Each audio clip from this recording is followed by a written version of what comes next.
नमस्कार दोस्तों, स्वागत है आपका अपने YouTube channel regular study point में। दोस्तों, हम लोग जो है कि हिंदी जो भाषा है उसको लेकर के चल रहे हैं। तो आज उसका दूसरा वीडियो है और हिंदी व्याकरण में जो है कि हम बात कर रहे थे स्वर की। तो स्वर क्या होता है कि स्वयं राजन्ते इति स्वरा, वे ध्वनियाँ या वर्ण जो स्वतंत्र रूप से उच्चारित होती हैं, अर्थात जिन वर्णों के उच्चारण के लिए अन्य वर्णों की आवश्यकता नहीं पड़ती है, उन्हें स्वर कहते हैं।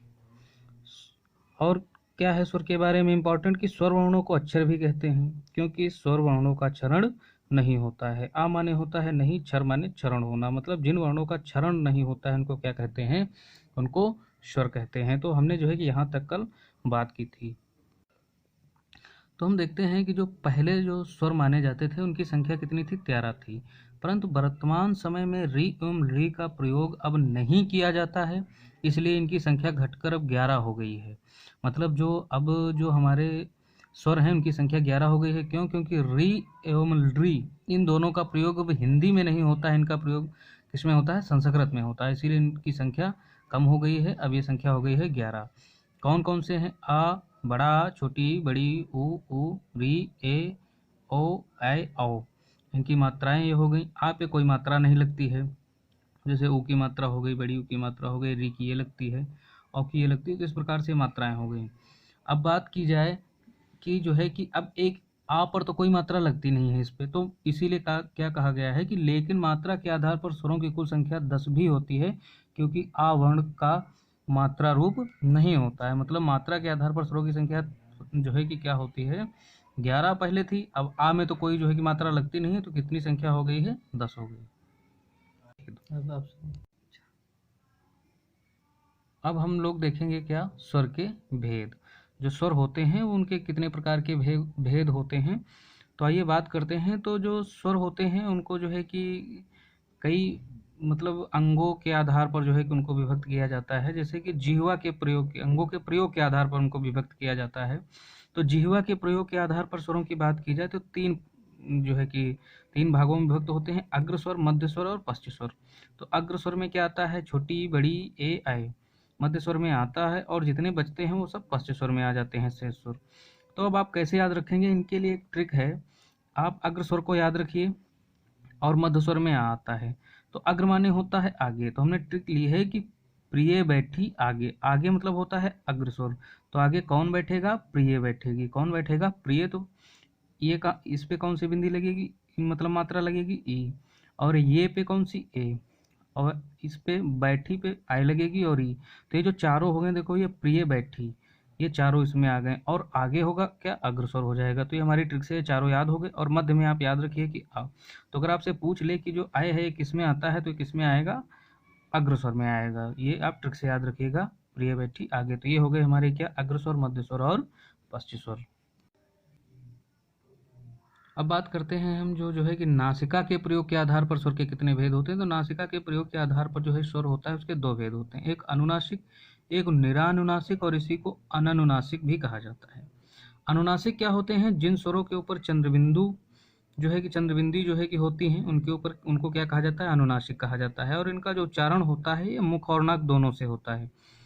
जैसे एग्जाम्पल के लिए देख लीजिए, आप जो आ है उसके ऊपर चंद्रबिंदी लगी हो, कहीं पे ई है उसके ऊपर चंद्रबिंदी लगी हो, या आपका अनुस्वार आ जाए, ये इंपॉर्टेंट है। अनुस्वार किस में आता है, अनुनासिक, अनुनासिक में आता है। और बात की जाए कि निरानुनासिक या अनुनासिक में, तो जो स्वर सादे होते हैं, यानी उनके ऊपर कोई भी बिंदी नहीं होती है, इनका उच्चारण कहाँ से होता है, इनका उच्चारण केवल मुख से होता है। जैसे विसर्ग, अब विसर्ग किस में आएगा, अनुनासिक में आएगा। स्वर किस में आएगा, अनुनासिक में आएगा। ये क्या होते हैं कि बिना चंद्रबिंदी वाले होते हैं। वे स्वर जिनके ऊपर चंद्रबिंदी नहीं लगी होती वो किस में आते हैं, निरानुनासिक या अनुनासिक में आते हैं।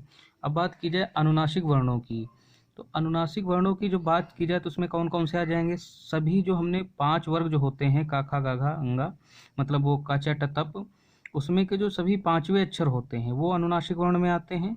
एवं जिन स्वरों के जो मतलब स्वर होते हैं, जिन स्वरों के ऊपर चंद्रबिंदी बिंदु या केवल बिंदु लगा रहता है या बिंदी लगी रहती है, वो किस में आते हैं, वो अनुनासिक वर्ण में आते हैं।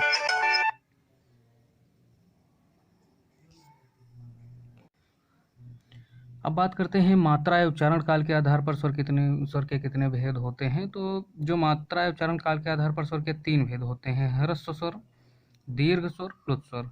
ह्रस्व स्वर को एक मात्रिक स्वर कहा जाता है, मूल स्वर भी इन्हीं को कहा जाता है। इनके उच्चारण काल में एक मात्रा का समय लगता है।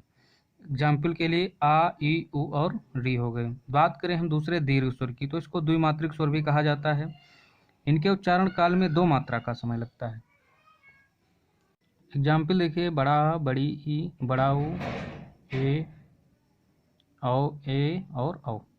अब बात करें हम प्लुत स्वर की, तो प्लुत स्वर जो होते हैं इनको त्रिमात्रिक कहा जाता है और इन स्वरों का उच्चारण जो है कि 3 मात्राओं का समय लगता है, मतलब 3 मात्रा में होता है इनका उच्चारण। जैसे होता है ओइम में जो ई आता है, ये क्या होता है, ये प्लुत स्वर होता है हमारा। इनमें जो प्लुत स्वर होते हैं, जो हमने जो है कि जो दीर्घ स्वर देखा था वो 7 थे। अब उसमें जो है कि दीर्घ स्वर को भी 2 भागों में विभक्त किया जाता है, साधारण दीर्घ स्वर और संयुक्त दीर्घ स्वर, संध्याक्षर, मिश्रित या विकृत स्वर।